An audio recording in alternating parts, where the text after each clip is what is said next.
In 1969, Neil Armstrong became the first person to step on the moon, breaking a barrier once thought impossible. It's one small step for man, one giant leap for mankind. 7 years later, he made another impossible journey. But this time, instead of deep space, it was deep down into the Earth, in search of a mythical underground library that contained the knowledge of the ages, made with the help of extraterrestrial intelligence. This is the Mysteries of Latin America podcast. Welcome to the Mysteries of Latin America podcast. My name is Andrew Colón, and after our last podcast on the mysteries of the Nazca Lines in Peru, we stay in South America and explore into the deep Amazon jungles of Ecuador in search of a mystical treasure whose story hasn't been lost to time. We just seem to have misplaced it. It's the story that weaves the lives of the famous and not so famous, the supernatural, the extraterrestrial, and the religious worlds, international intrigue, and what else? A massive cover-up. This is the story of the Cueva de los Tallos, or Tallos Cave, in Ecuador, and its priceless metallic library of ancient knowledge left by an advanced and possibly extraterrestrial culture. We begin the story in a vast underground cave system called the Cueva de los Tallos, or Tallos Cave, one of the most fascinating and mysterious natural attractions in the country of Ecuador. Now I'll be bouncing between calling the country Ecuador and the more anglicized Ecuador, so everyone understands me. Well, hopefully. The cave is located on the eastern slopes of the Andes Mountains in the Morona, Santiago province of Ecuador, close to the border with Peru. Remember that name, Morona. It's important later.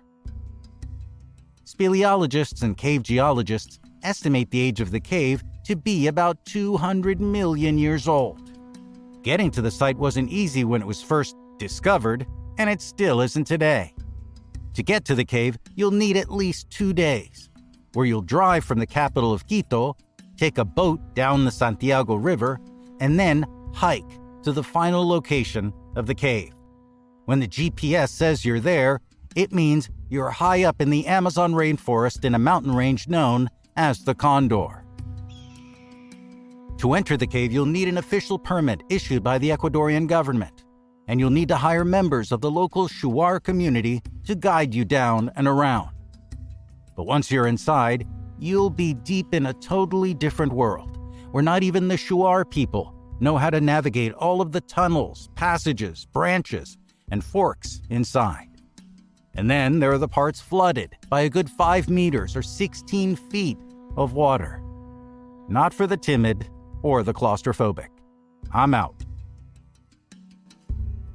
The cave was already known by the people of the region for ages, but the world got to know this place because of treasure hunter and amateur explorer Juan Morix. Morix was originally from Hungary, but he'd lived for many years in Argentina, acquiring citizenship there. In the mid-1960s, while trekking in the Andes Mountains, he found one of the entrances to the cave. But this cave is no ordinary cave. To give you an idea of the immensity of the Cueva de los Tallos, named for a species of bird that lives there, the largest entrance to the cave is a massive shaft in the ground that's a vertical drop of 70 meters or 200 feet straight down. When you rappel down and finally make it to solid ground inside, you have at least 5 kilometers or about 3 miles of passages and tunnels in front, above, below, and around you. The largest space in the cave system is a huge cathedral-like room that's 300 feet wide by almost 800 feet long. You're looking at about 90 by 240 meters. So picture a space the length of 3 football fields wide by 8 football fields long, almost as big as St. Peter's Square in the Vatican. Immense. But estimates say the tunnel system could measure as long as 18 kilometers, or about 11 miles, and most of it has not been explored. That alone makes it one of the mysteries of Latin America for me. But wait, there's more. Now back to Juan Morix, or as he was originally named, Janusz Morix Opposix. When Morix dropped into the cave, he reported finding tunnels and structures in the walls that he said must have been made by humans or something else. One of those was a wall with an arch in it that he said was carved at right angles that must have been made by tools, and that there was no way it had been made by nature. And then he said he found a vast treasure, a library full of a collection of thousands of silver, gold, and other metal plates, tablets, books, panels, and much more. The objects had designs and symbols stamped, etched, and embossed into them, which to Morix resembled some sort of an ancient written language. He registered his discovery officially before a notary in July of 1969 to stake his claim to the cave and its contents. Remember, he was a treasure hunter. And then he reported his findings to the El Universo newspaper in Guayaquil, Ecuador. He believed this metallic library contained all of the knowledge of the past and told the story of an ancient lost civilization. Morix thought that some of these designs resembled those of other cultures like the Sumerians and even Babylonians. But how could anything from that part of the world be hidden deep in a cave on this side of the world? If you remember our last podcast about the Nazca lines in nearby Peru, and if you haven't heard it, I invite you to listen to it as soon as you can, you might remember the name Erich von Däniken and his book Chariots of the Gods, where he said that ancient aliens influenced the cultures of South America. Well, later on in 1972, he wrote another best-selling book called The Gold of the Gods, where he told the story of Juan Morix and the treasure trove of metallic tablets, books, and objects from this lost, advanced underground culture that had contact with an extraterrestrial civilization. The legendary cave then became a beacon for archaeologists, anthropologists, geologists, and mid-century tinfoil hat-wearing alien enthusiasts. And then Neil Armstrong comes into the story. So that we understand each other, Mr. Armstrong was there on the side of science, as far as you know. Using the language of today, after the Gold of the Gods book was published and became a bestseller, the Cueva de los Tallos and the story of the metallic library went viral. And in 1976, this led to one of the most ambitious expeditions of its time, an epic quest organized by the governments of Ecuador and England to investigate the cave system and find the origins of these metallic objects and their unusual inscriptions. The leader of the quest was Scottish scientist and engineer Stanley Hall, who had a passion for ancient structures and ancient civilizations. From an early age, he was fascinated by South America, believing the continent to be sort of a missing page from the history of the known world.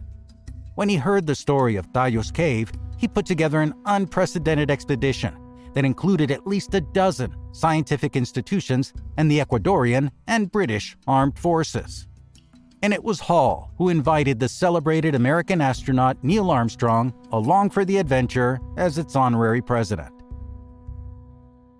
Once at the cave, the team set up an electric generator in a base camp outside, and for 35 days they went down and in and then up and out of the cave, studying the geology and the biology inside the cave. With each trip, Armstrong and Hall kept going deeper and deeper into the underground cave system. And then they found something. What they found was a burial chamber. A human skeleton was sitting in it, and scientists have dated that skeleton's bones to 1,500 BC. Were they getting closer to the legendary metallic library of the ages? The team persevered for several miles inside the tunnel system, but in the end, they were forced to turn back by flooded passages before finding the mythical metal library and the end of the tunnels. Hall was able to map 10 miles of the cave systems, but the belief is that they reached much further. They did make amazing discoveries and came to some important conclusions from their time inside. They discovered 400 species of new plants. That's not nothing.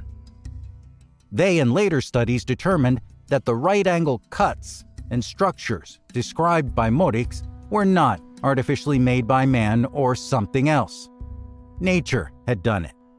The nature of the stone inside, mostly a unique type of sandstone, breaks off at seemingly right angles, looking very much like carved stones or blocks. After leaving the caves, Neil Armstrong said that it was hard to compare his experience in the Tayos cave to the one he had on the moon. In both cases, he said, he felt he was going to totally unknown places, and that in both cases he learned many new things, and that in that way, they were both very similar. He said he was first to be up there, and that he wanted to be at least one of the first down there. And then not much else was made of the famous astronaut's time in the Cueva de los Tallos, or Tallos Cave. So if they didn't find any of these mythic metallic plates, did they ever really exist? Or did Juan Morix and the Shuar people make them up?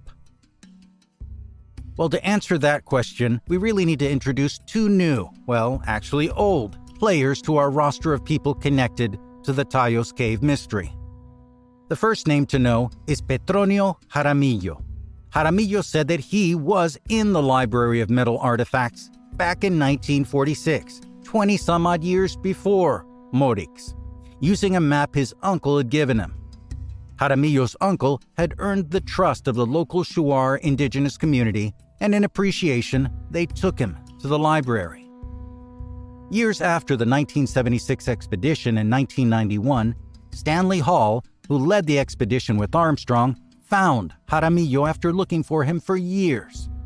Jaramillo told him that it was he who showed Juan Morix the entrance to the legendary metallic library, but that it wasn't in the Cueva de los Tallos, or Tallos Cave. He told Hall that he had been in a massive room of books and tablets made of metal, and that in another room, everything in there was made of crystals. He also described a giant skeleton covered in gold in the middle of one room, and that Jaramillo left his initials on some of the metal tablets as evidence that he had been there. Hall and Jaramillo made a plan to mount a new, massive expedition. But in 1995, Peru and Ecuador went into an armed conflict. And then Hall and his family had to leave Ecuador in 1997 due to the political climate there. And then before he could show Hall anything, Petronio Jaramillo was murdered in 1998 in a supposed burglary attempt. And the location of the mythical metal library died with him. Stanley Hall reportedly published an estimated location of the library, but he too would die later in 2008 before he could find it. I said there were two names to add to our roster of important players. The first was Petronio Jaramillo. The second is Father Carlos Crespi, a Catholic monk and priest who spent 60 years as a missionary in Ecuador, mostly working in the town of Cuenca, near Tallos Cave. His work as an educator and his help to the poor and the indigenous people endeared him to the Shuar community. He had also been an early researcher of the cave, and he had filmed it many times. In appreciation for his kindness, and because they knew he collected indigenous artifacts and would pay for them, often at a loss, the Shuar people brought him carved stone figures, ceramics, jewels, ancient elongated human skulls, and mysteriously carved metallic plates and tablets.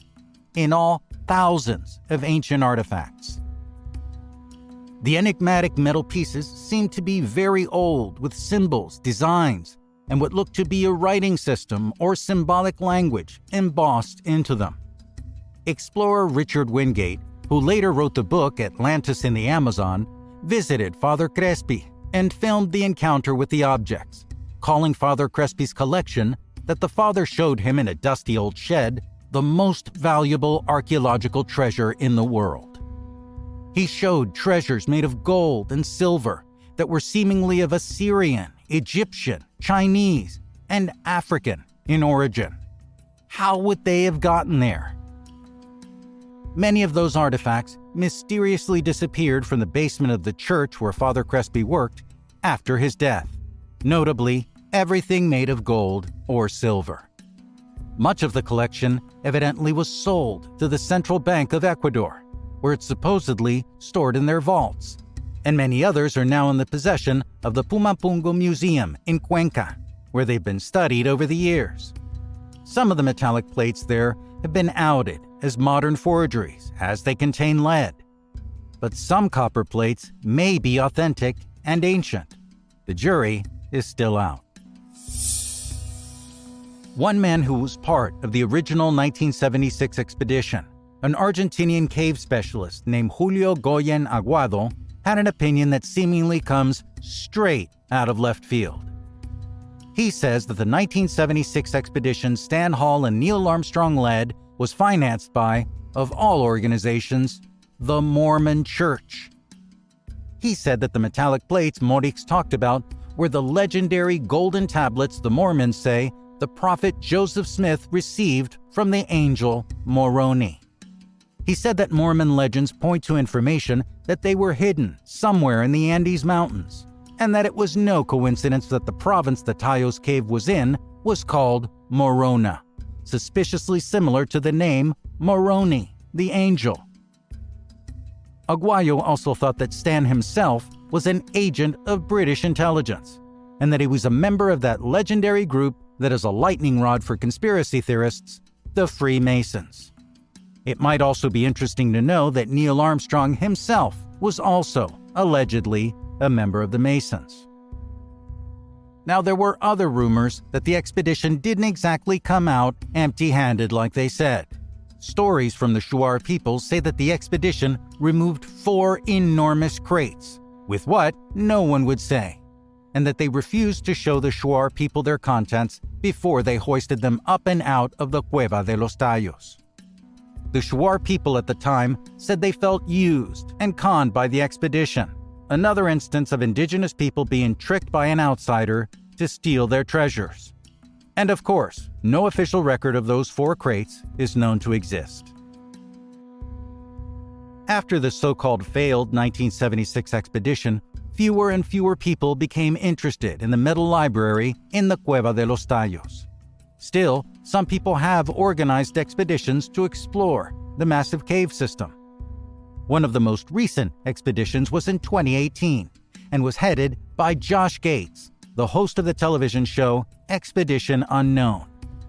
Before going into the cave, Gates was able to see and test some of the metallic plates from Father Crespi's collection in the museum in Cuenca, Ecuador.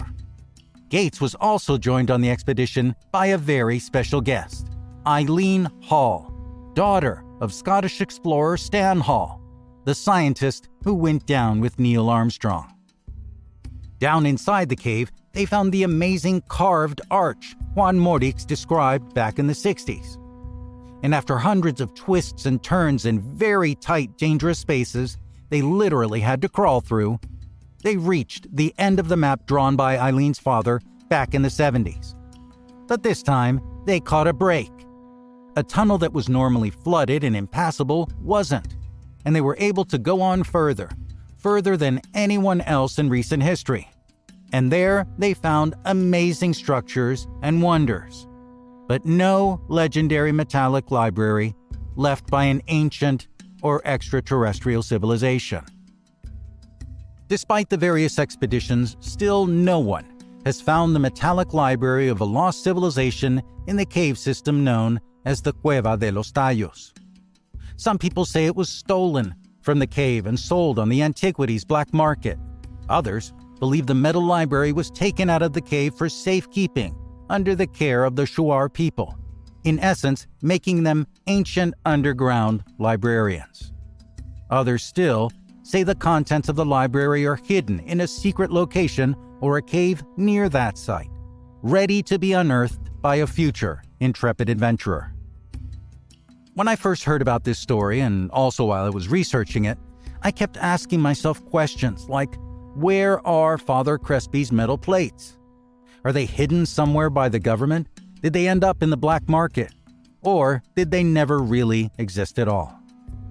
And why did Petronio Jaramillo get left out of getting credit for finding the Cueva de los Tallos? And was his murder really a robbery gone wrong? But in the end, the question I asked myself the most was, why have I never heard this story about this cave system or the mysterious ancient underground metallic library? And then I answered my own question. In my mind, I heard myself say, Andrew, this is why you're doing the podcast, to bring the myths, legends, and mysteries of Latin America and to share them with the world. And there's so much more to explore, and I'd love for you to join me. Friends, thank you for listening to this episode on the Mysteries of Latin America podcast. If you're so inclined, share the link to the podcast on social media and make sure to subscribe on Spotify, iTunes, Google Podcasts, iHeartRadio, YouTube, and everywhere else we're broadcasting the program. I do appreciate you listening. I'm Andrew Colón. Adios.